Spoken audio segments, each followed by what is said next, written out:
Welcome back to part two with our with our guest from the United States, Connecticut, Dr. Anthony Lewis. Now we will talk about solar returns because that was when we closed the part one. And we are talking about his book, The Art of Solar Returns. Do you think the print edition will come soon? I didn't know the print edition was out of print, so Well, it is. I'll have to check on. I had I'll to have buy to on check. Marketplace to get my. I will get it in 14 days. Mhm. Now, in this book, which I haven't read naturally because I ordered it today, let's talk about solar returns. You said in the first part it's sort of a weather forecast. Yes. What weather forecast is a solar return horoscope? Well, since I wrote the book, my understanding of solar returns has changed somewhat. Okay. Because after doing the research and writing that book, I became more aware, especially through the translations by Ben Dykes of Abu Mashar, of the whole technique of what's called the turn of the year, which uses not just the solar return, but perfections and several other techniques, divisors, Sort of participants. controlling the solar return delineation. You have to know more to do the delineation of the solar return No, horoscope, right? you get a different perspective. Well, let me. This book grew out of a frustration with solar returns. I first learned about solar returns probably in the 1980s and experimented with them. And sometimes, and in those days, at least in the United States or among the astrologers I knew, the practice was to cast a solar return and interpret it as a standalone chart.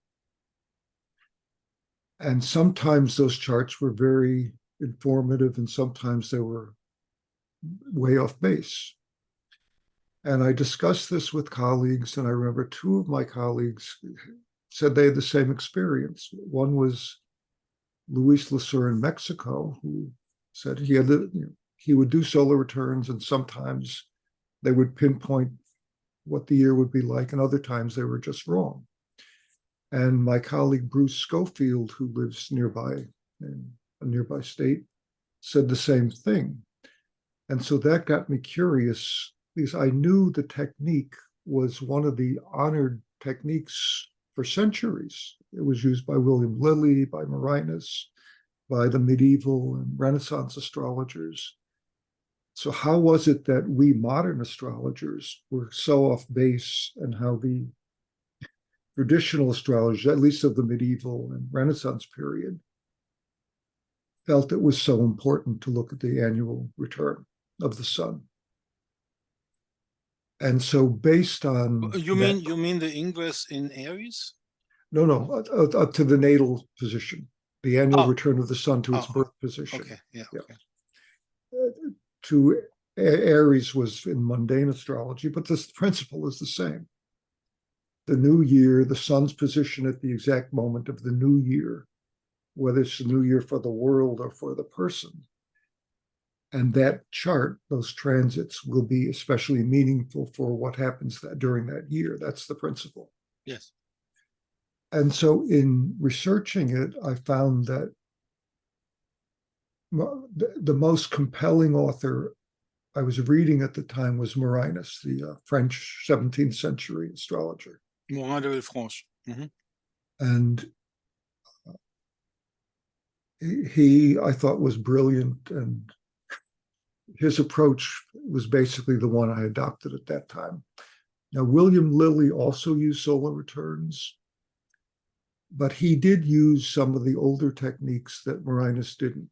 Marinus threw them out. Anything from the Arabic astrologers she just discarded as uninformed or mistaken. And he had his own reasons for doing that. Lilly did use perfections, which is a symbolic technique. What Each, sort of perfection in context with the solar return? and Lilly would use the natal chart, the perfections at one sign per year, 30 degrees per year. He would symbolically advance the chart. So he would cast the solar return horoscope, and then he would look at the ruler of the year via perfection. Right. And he would compare the perfected chart to the natal chart, the perfected chart to the solar return chart. What do you mean by perfected chart?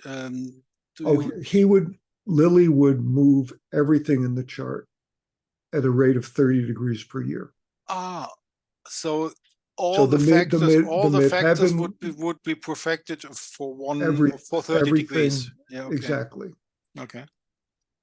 But unlike the original Hellenistic technique, he would do it continuously, so that at half the year he would move everything 15 degrees. Oh, okay. And not just once, but in a process. You could as a continuous, a daily, every day, the chart would move almost a degree forward. Yeah, okay. And then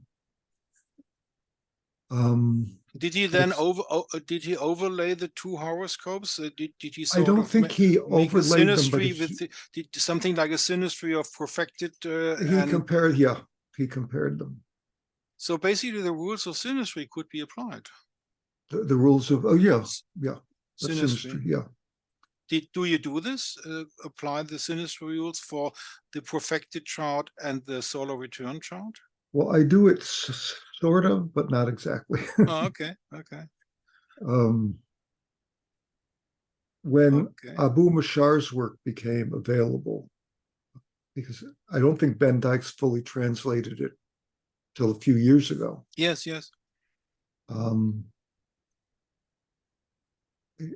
I was very impressed by how detailed and thorough it was. And what Abu Mashar does, which is not in the book, in the 2008 book, because I didn't know about it then, was he would begin... It's in the Kindle edition of nowadays, right? No.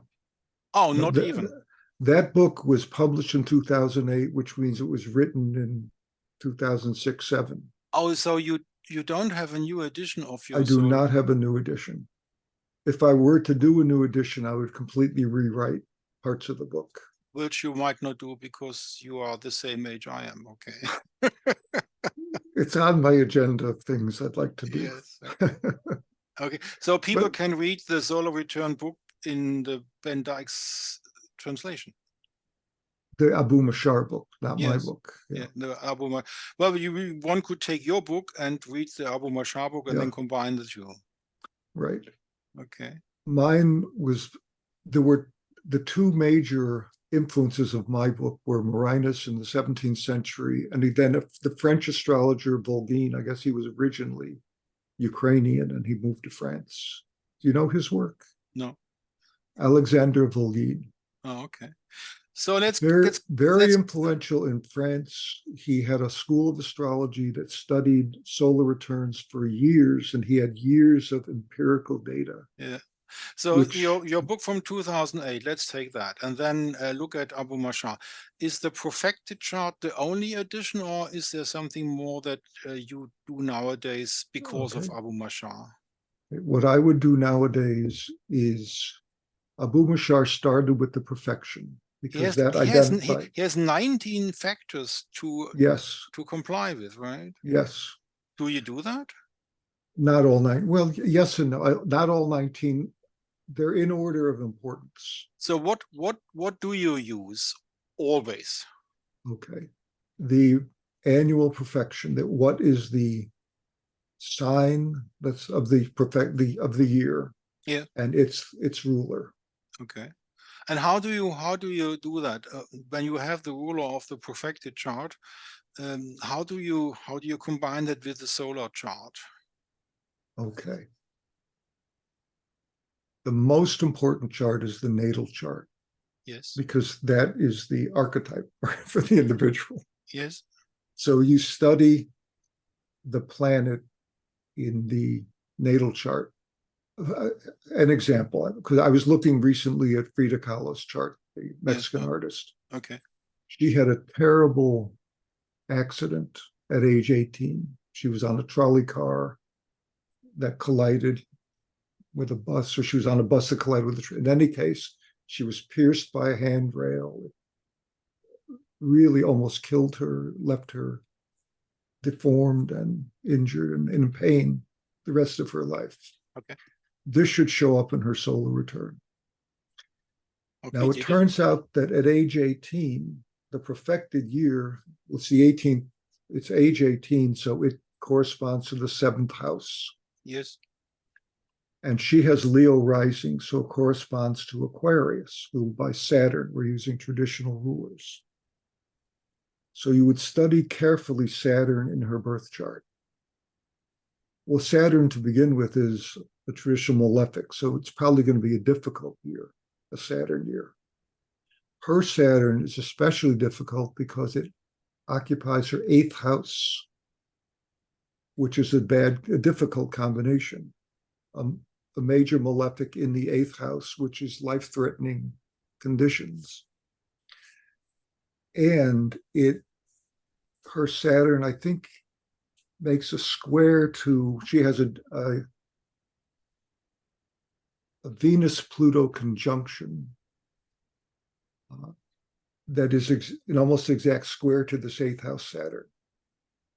So it's a very difficult configuration in her chart. So basically what you are saying is, if you're doing delineation of solar returns, it is necessary to get new information out of the solar return, that there has to be something in the natal chart.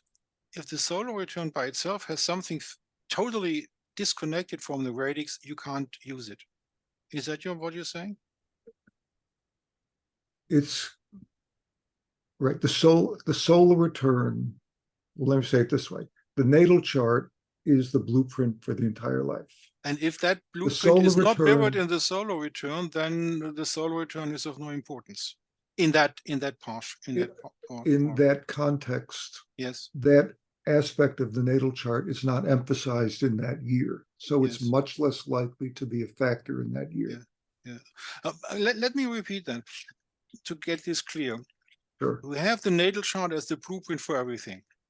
Now we have a solar return chart, and we look at the solar return chart, and there is something very interesting going on in the solar return, but it has nothing to do with the blueprint of the native chart. That is of no relevance, right? I wouldn't say it's of no relevance, but it's of minor relevance. How much minor? 80%, 20%, 5%? I can't give it. It's less likely to be a major focus of the year. Much less likely. Other factors. Let me say it this way. The natal chart shows what can happen during your lifetime. And if the natal chart doesn't show what is only in the solar, then that is not really something important. It's probably not going to happen. Okay. The solar return shows you when the natal potential is likely to manifest. And that is why the perfection is an additional tool. Perfection shows you what will be highlighted that year from the natal chart and in the solar return. But following this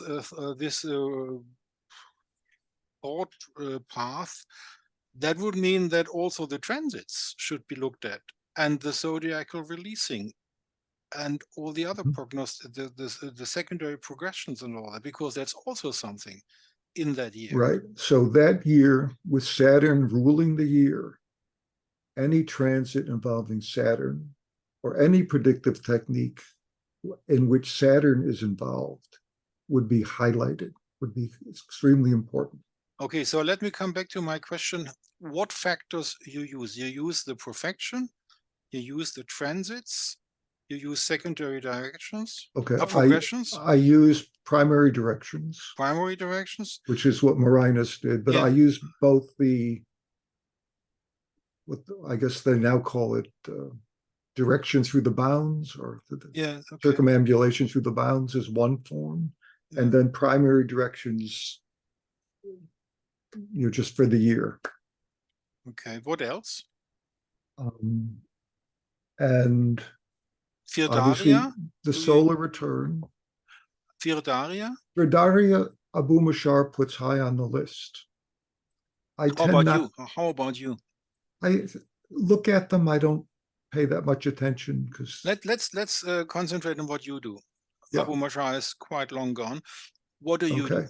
What else do you do? Perfections, circumambulation through the bounds, primary directions. Because it's a solar return, I always look at the eclipses during the year.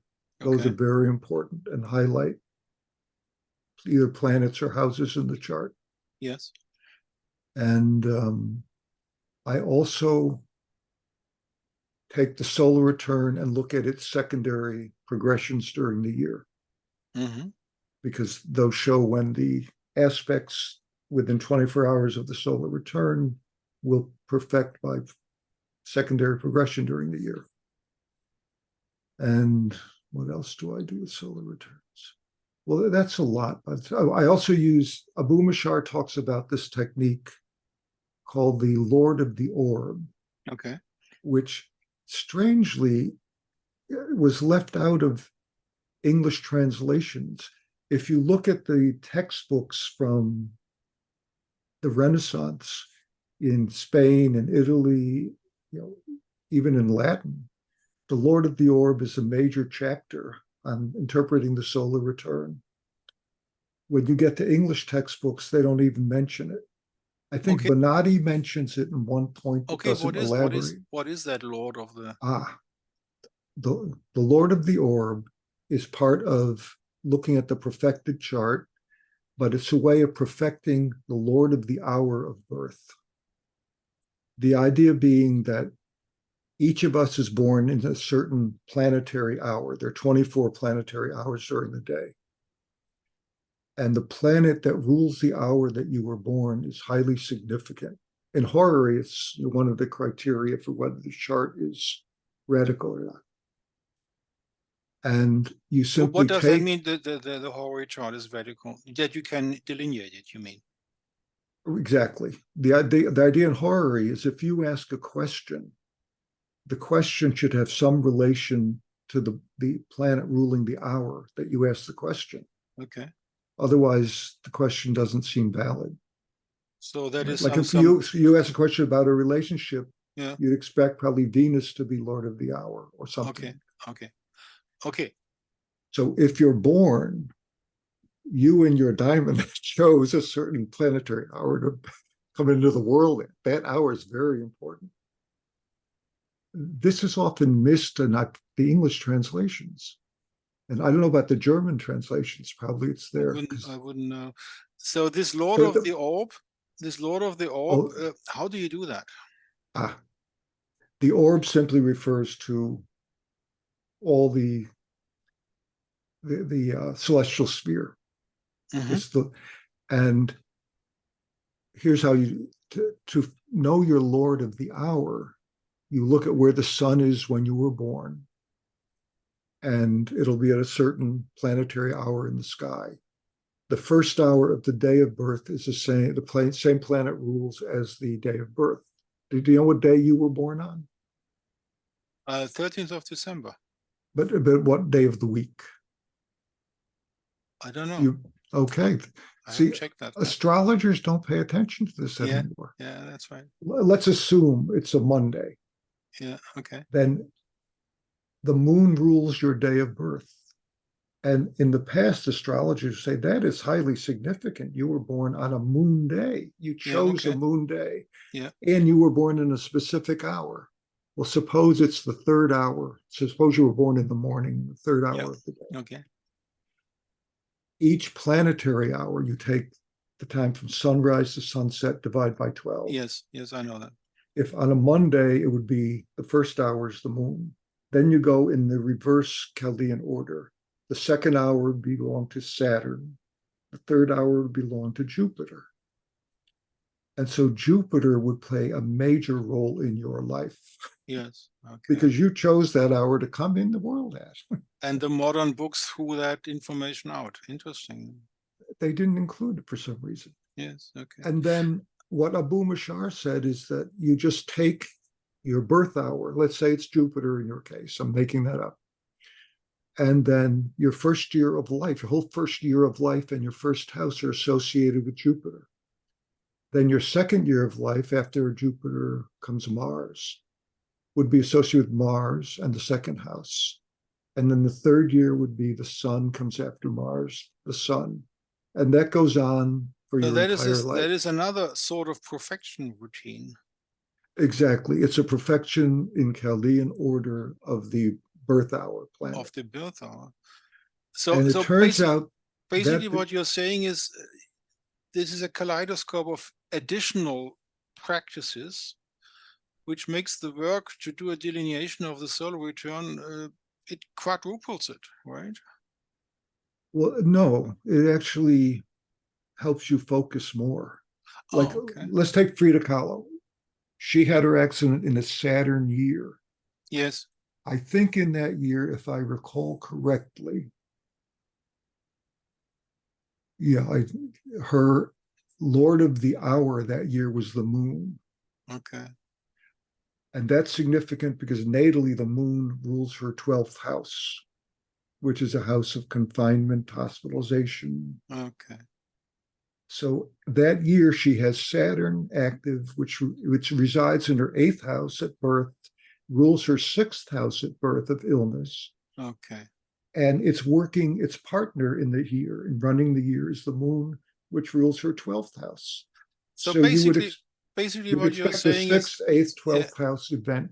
What you're saying is your book of 2008 is a nice book still, but what you learned since then is not in that book. Exactly. And if somebody of our viewers would like to have a delineation of his solar return with your new methods, there's no book available, and there will probably never be a book available because it's not my new method. It's Abu Bashar's old method. But okay, would you say that the book of Abu Mashar is readable for normal readers? If you're a dedicated astrologer, yes. And otherwise, one need to have a specialist like yourself. Do you offer for a fee a delineation of the solar returns? Do you At do this that? time, I am so busy and You don't do getting that. old. I'm not. Do you know somebody you could recommend who knows all these things? I suppose Benjamin Dyke has no time either. Do you know somebody who knows all that, what you know, and does about the same thing like what you do, that you could recommend for delineation sessions? Well, at this point, the person who comes on is Charlie Obert, but he's roughly But my Charlie age. Obert is sort of left the astrological scene and became a devout Catholic, right? I don't know if he's left. I mean, he still publishes. Yeah, but And he's a little bit more distant to the astrological he may questions. be. Yeah. And So somebody else? I don't know. Joseph Quain, would he know what you know? Probably not. Well, the Lord of the Orb was a special interest of mine. Yeah. And so I think I'm probably the only person who's using it these basically, days. what you're saying is if somebody wants to do this, read Abu Mashar and dig in and do the work, and the result will be rewarding. Is that what you're saying? Yeah. Okay, so we don't have to do more of this. Yeah. Dear viewers, thank you for watching this second part with our very interesting talk with Anthony Lewis about free will in astrology and new insights in solar returns, old renewed insights in solar returns. And I stop the recording and thank you for coming by. Auf bald. My pleasure. Yeah.